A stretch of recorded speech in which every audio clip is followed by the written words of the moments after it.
Hey,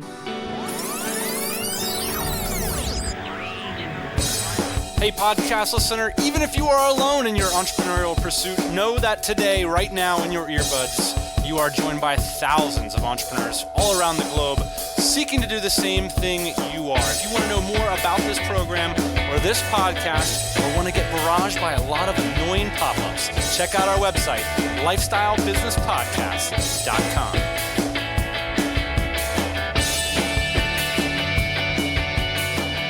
Yeah, buddy, happy Thursday morning. This is the Lifestyle Business Podcast, where me and my co-host believe building a business is the best way to get more personal freedom and opportunity in your life. Speaking of the aforementioned co-hostess with the mostest, I am joined today by Ian in San Diego, a man who takes his coffee with a cold call.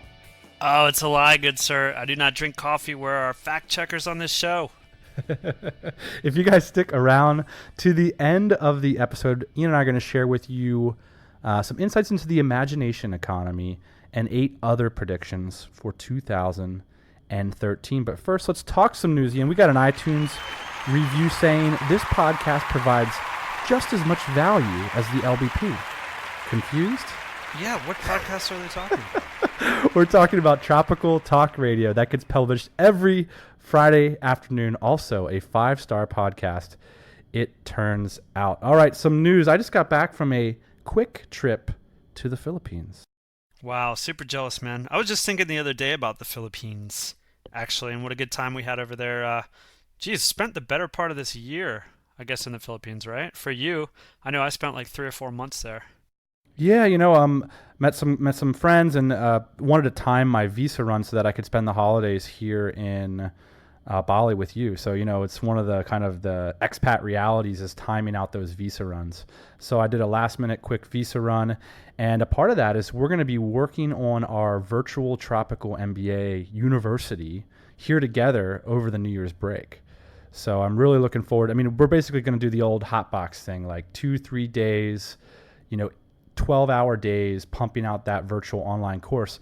And basically what that's going to be is it's going to be everything we developed over the summer in the Philippines, in person with our students that we charge $2,000 for. We're going to put it on our website for free. Do you still drink Diet Coke? You know what? I've been into some of these like $2,000 products, Ian, and I'm telling you, what we're going to put out in January is going to be better than all these $2,000 products. And we're not going to charge anybody anything for it because we're just going to try to share some of the love. That's my game plan. We're going to drop some knowledge bombs. I like doing it for free. It's going to be a lot of fun. I just like doing stuff that other people aren't doing. Like if other people are charging for information, I don't want to charge for information. That's why I think this is so fun. Very cool. Let's do some quick news updates, Ian, because we've got a lot of stuff going on. One of the things is we're going to close the DC for a while. We have so many new members that I think our onboarding process fell a little bit behind. So if you want to get in the DC, I think the final date's like next Saturday. So we're just going to close it for a while, and we're going to focus on delivering more value to the members that are already in there. It's over 450 members right now. So it's quite a few people. And we're doing a lot of new things in there that's going to deliver, more value, more people.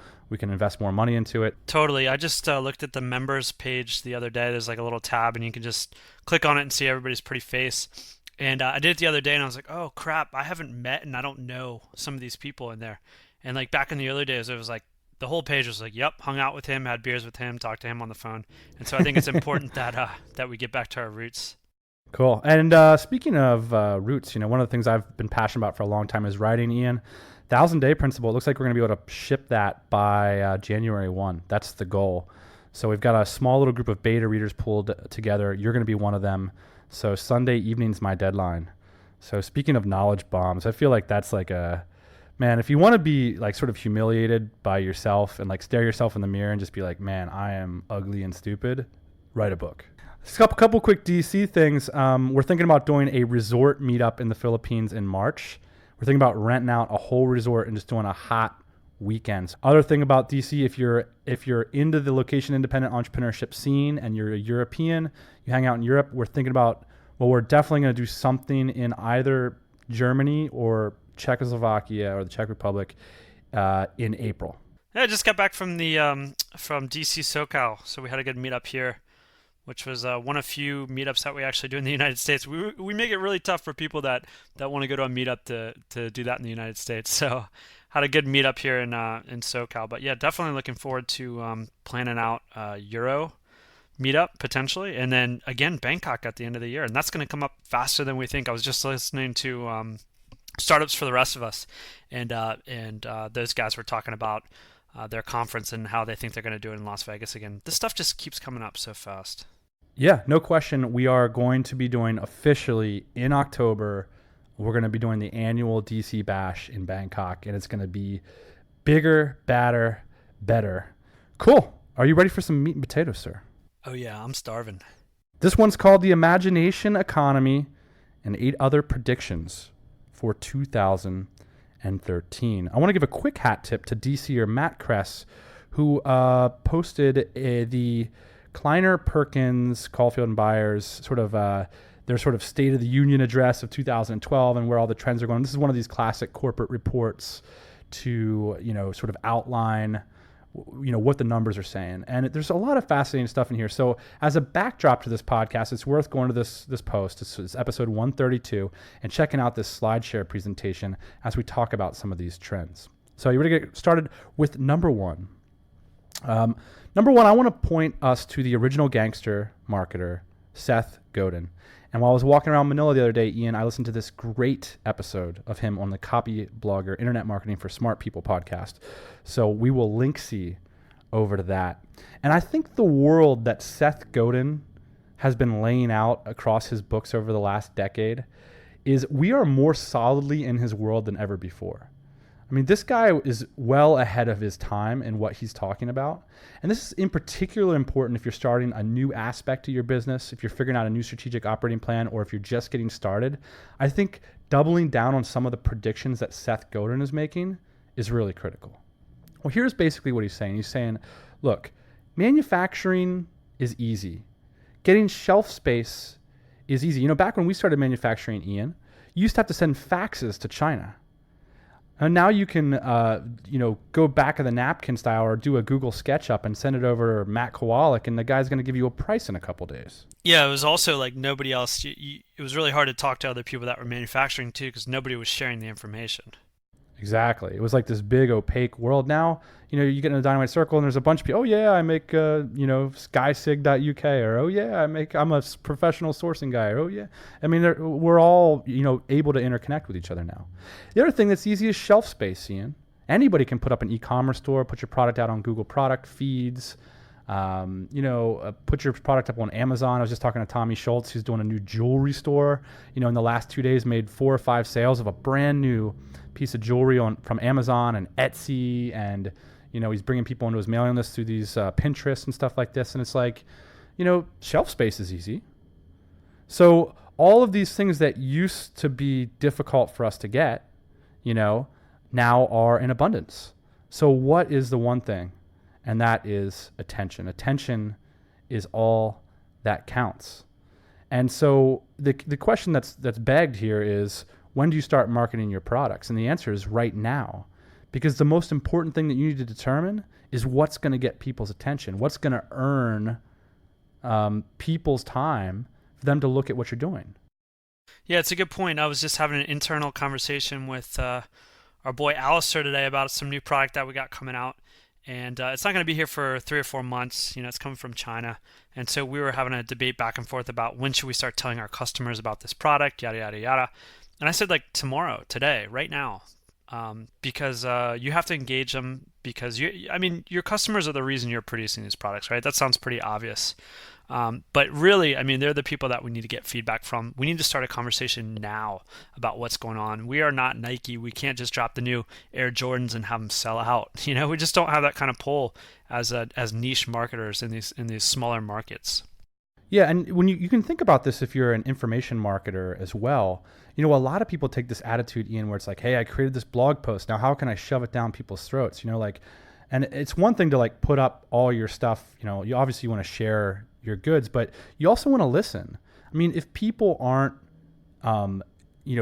greedily taking in your content and following up on the suggestions that you make, or taking calls to action, like giving you a phone call or writing you an email, that's not a sign for you to put that out on the next social network or to send another email about it, right? It's a sign that whatever you're talking about isn't earning their attention. And as a marketer, as an entrepreneur in 2013, it's right there that you need to be focused, because everything else you can get you're a couple clicks away. It's that attention, and it's those people who master getting attention that are going to build the successful businesses in 2013. Yeah, buddy. By the way, this applies to Kickstarter too. We were talking about Kickstarter, Kickstarter, 2013 Kickstarter. Well, Kickstarter, yeah, in that they provide a platform. Actually, Kickstarter is the audience. That's the interesting part about Kickstarter, right? So they figured out a way to build an audience to stare at a bunch of random products and, support your cause or whatever. So Kickstarter is all about the audience. Absolutely. And number 2, let's talk about the imagination economy. And this is a thought derived from Ron Davidson's books, The Fourth Economy. It basically says there's a fundamental shift happening underneath our feet right now. Businesses way back in the day used to be limited by land. Well, then we took care of that problem by instituting countries and organizing land. And then it was capital, Ian. Then it was, once the rise of the corporation and everything, it became knowledge workers. How do we get enough educated people into our companies in order to expand these things? Well, obviously that's not a problem now, because you can find experts anywhere, all across the world, to work for your company. So what is the limiting factor? And it's imagination. It's who are the people who can tie all of these immense abundances. Ian, if you need a $10,000 loan or a $100,000 loan, that's not that hard to come by these days. If you need an office space, not hard. If you need 10 employees, not hard. So what's hard? Imagination economy. And I think as entrepreneurs, that's where we need to focus. What is the limited, constraining thing? And I believe that's imagination in 2013.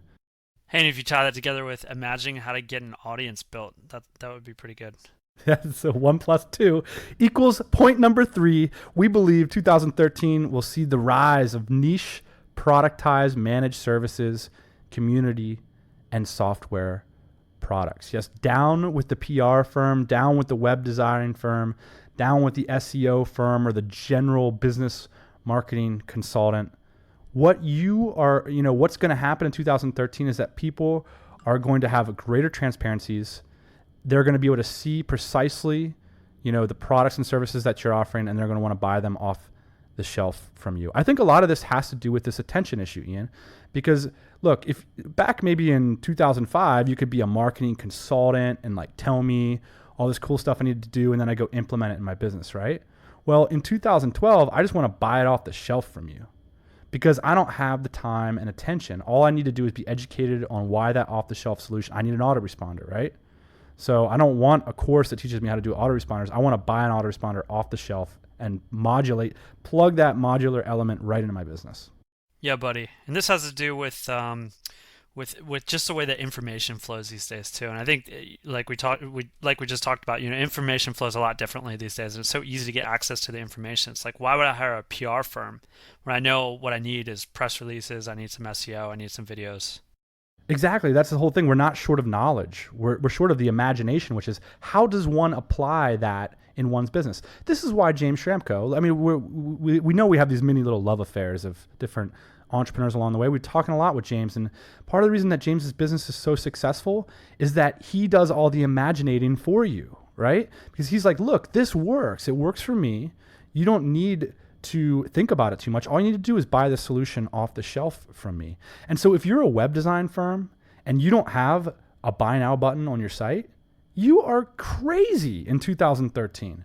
You need to have, here is the best freaking WordPress setup. It's got a Ning backend. It's got this kind of logo. It's got this kind of converting opt-in bait, and you buy it from me for $5.97. That's how this works. I did all the imagination for you because I know that in 2013, we're in the imagination economy, and you guys are short on that. So I'm going to sell it to you. That's right. And when James Schramko does that for you, he does it in that sexy Australian accent too, so you can't help but buy it. It's like the best accent ever. That and the British accent. It's like, oh, the BBC is talking to me. I must buy that product. Yeah, good idea. All right, Taylor, please drop the way James Schramko says business into this podcast right now. Business. Now sounds way sexier than the way anybody I know says Business. All right. I say business is worth like $10. Shramka says it's like $97. No doubt. Number 4, ebooks are dead. Not really dead, but like Microsoft dead. You know how Microsoft is sort of like they're becoming less relevant? Like I was talking to my friend the other day. They still do this thing where they forward each other spreadsheets. So there's like a 60-person multi-million-dollar business. They forward each other spreadsheets in Outlook.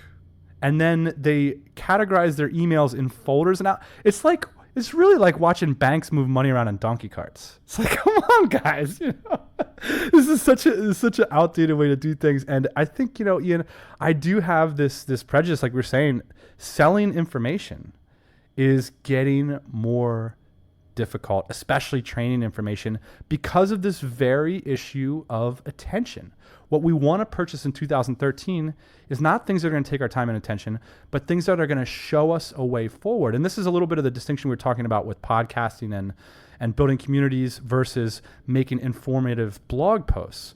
If you build a podcast that does things like throws parties and events and has structured communities that you can be a part of, that's imagination, that's vision. That's something that saves you time rather than, oh, I'm going to spend $100 getting 100 DVDs from you and give me more crap to think about. Exactly. That's why these CD sets are totally done, and that's the reason why the ebooks are, if not completely dead, they're just barely breathing. And another way to look at imagination economy is to say that I think more than ever, people are looking to be a part of something that's going to help define their way forward in life, their trajectory. So, you know, I look at communities like the Dynamite Circle as actually replacing local newspapers. So I saw this, my parents basically moved to the town next to where I grew up. And the interesting thing about it is they still get the local newspaper from the old town. And I thought that was pretty fascinating, you know, because you want to feel like you're a part of something, and that newspaper does dictate how you act and the kinds of things that you do. And I think that's the opportunity for online marketers, is to really supply that imagination and that direction and vision and help people take the next steps. And it's not always going to be take the step into my product, you know? Yeah, and to be clear with these ebooks, it might not still be a bad idea to have an ebook or an information product teaching you how to do something, but then of course offer me the service. Like show me how to do it in front of my face, and then offer me the service that you're going to do it for me because I don't have enough time. Absolutely. 5, as precedent cases continue to mount up, as we continue to lose oxygen talking about it, and as monetization options continue to expand, arms races for many New York Times will begin to take off. That's right. We've been talking about this. You know, I wrote this blog post a while back, Ian, called, a lot of times, like business leaders will bemoan the fact that, oh, so-and-so is blogging and like they're misrepresenting the industry, or so-and-so said X. Well, you know, if you're not out there publishing and giving counterpoint to that and putting out alternative views, you're not being a leader in that respect. And it's kind of this old adage, like, you know, people say, history is written by the victors, but that's not true, Ian. History is written by the people who took the time to write the history.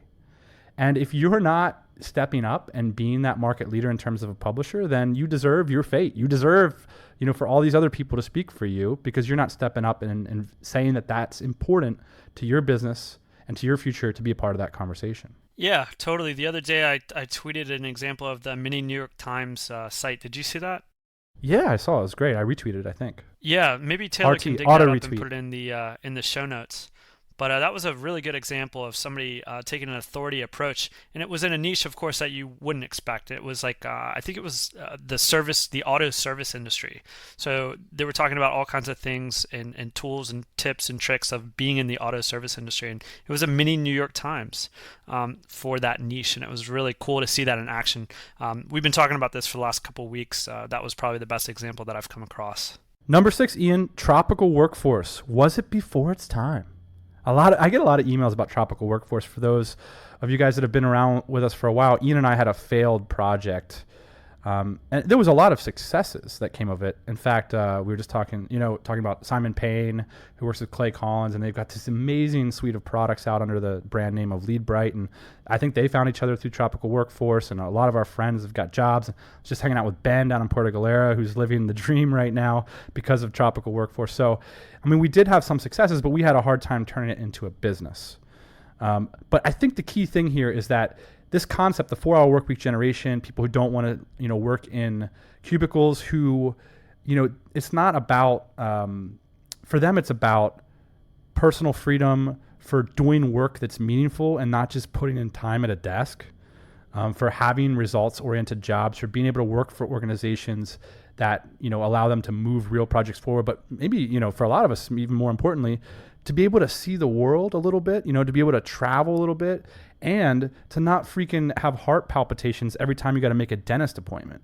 Yeah, that's one of the things that we tell everybody in our organization. It's like, we don't have a vacation policy, and it's like, I don't want anybody to feel bad about having to go to the dentist or the barber or something like that. I wish I could find this article. It must have been like 2 years ago, maybe even more, during the recession.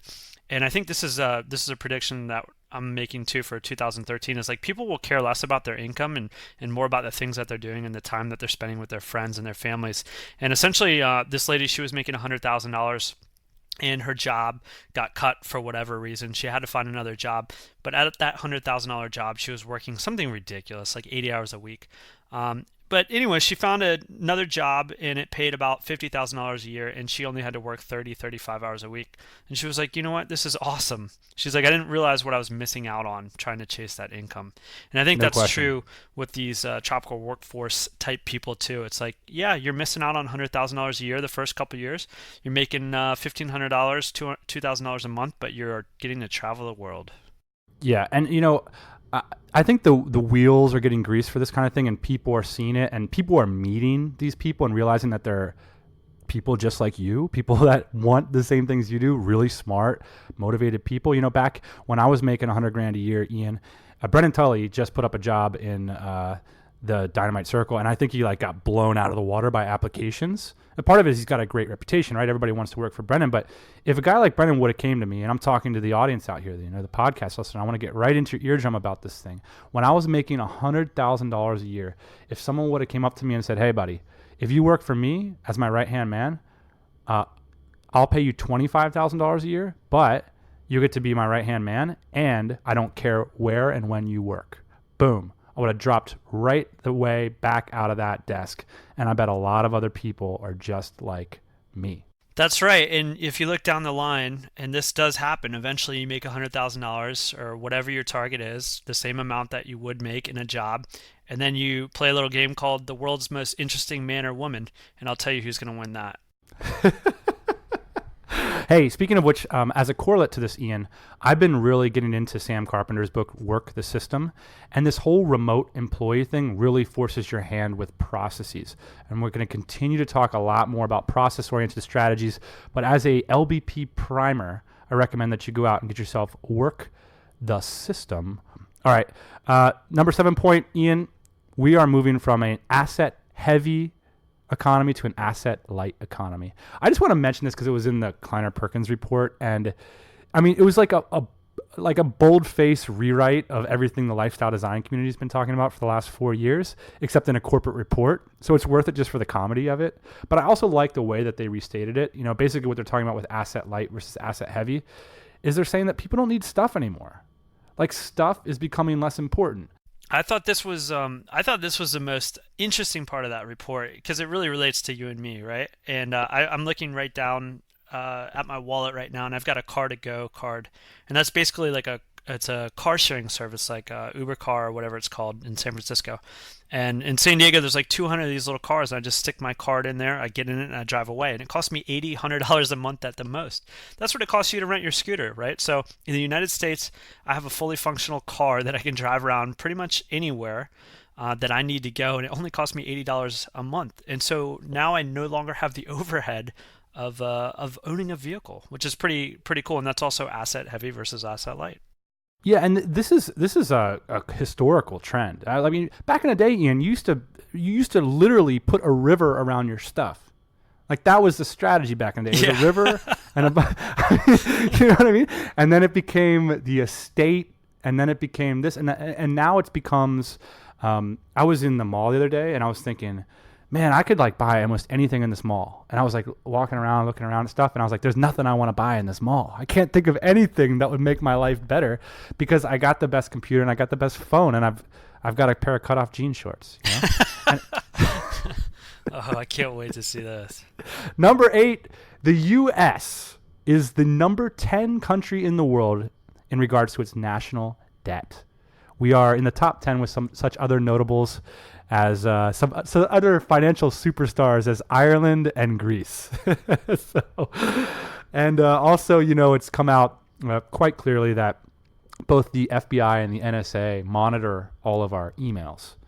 And, I just think that this is, I don't think it's any like sky is falling kind of stuff, but I do think that international diversification is important. You want to, as you grow your business and as you grow your lifestyle, you don't want to have all your eggs in one basket. And I think we're going to continue to see, both for reasons of diversification, but also for reasons of necessity, we're going to see people continuing to internationally diversify.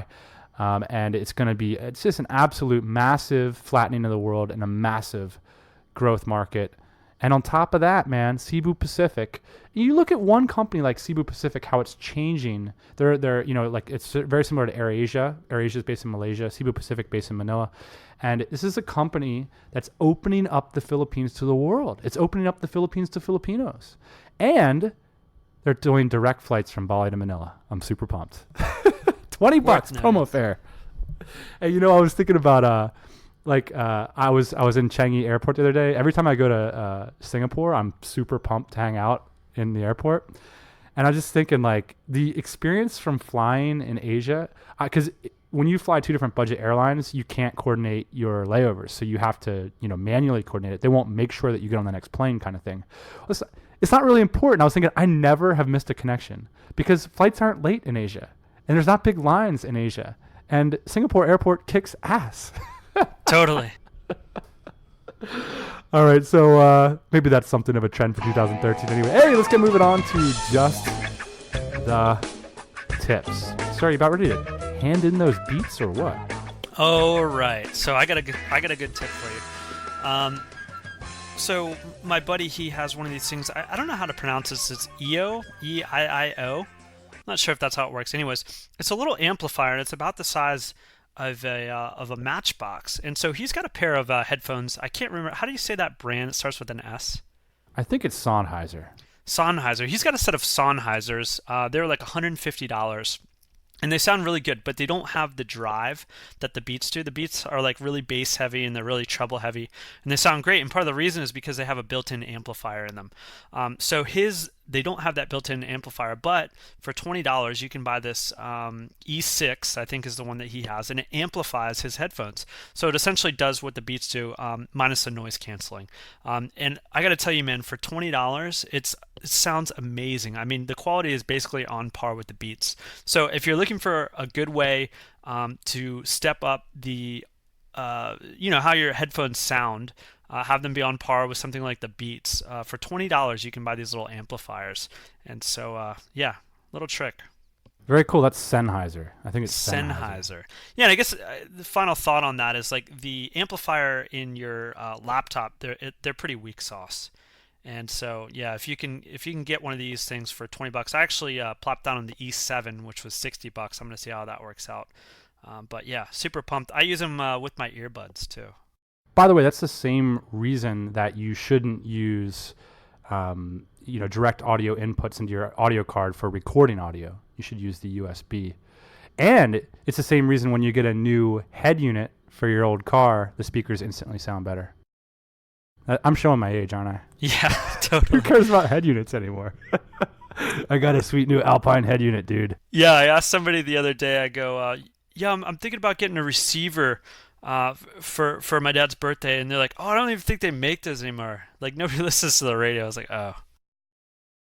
Hey, one of the things I had not really been using is Siri for transcription, and a lot of people have been murmuring about it. Quality, fantastic, and it's available natively on a lot of iOS 6 apps. So like Evernote, for example, right next to the space key, you can just click the little microphone and then start talking. You can insert punctuation and everything. So you can write entire blog posts in your email, in your notepad function, in Evernote. And I didn't even notice this. So this is something that, if you normally use Evernote, they have a little microphone there that's for just recording audio. But why would you do that when you could click the little Siri thing and then just record a transcription? Like a boss. All right, Ian, how about you do the music thingy today? Yeah, buddy, we're going to play out with some new jams here. I'll tell you what, Dan, I am sick and tired of waiting for Albert Hammond Jr. to come out with his new record. Although I'm sure it's going to be cool. He's been promising it since like 2000. Showing your age. Yeah, man, I'm just done with these rock stars, man. I don't have any more room in my life.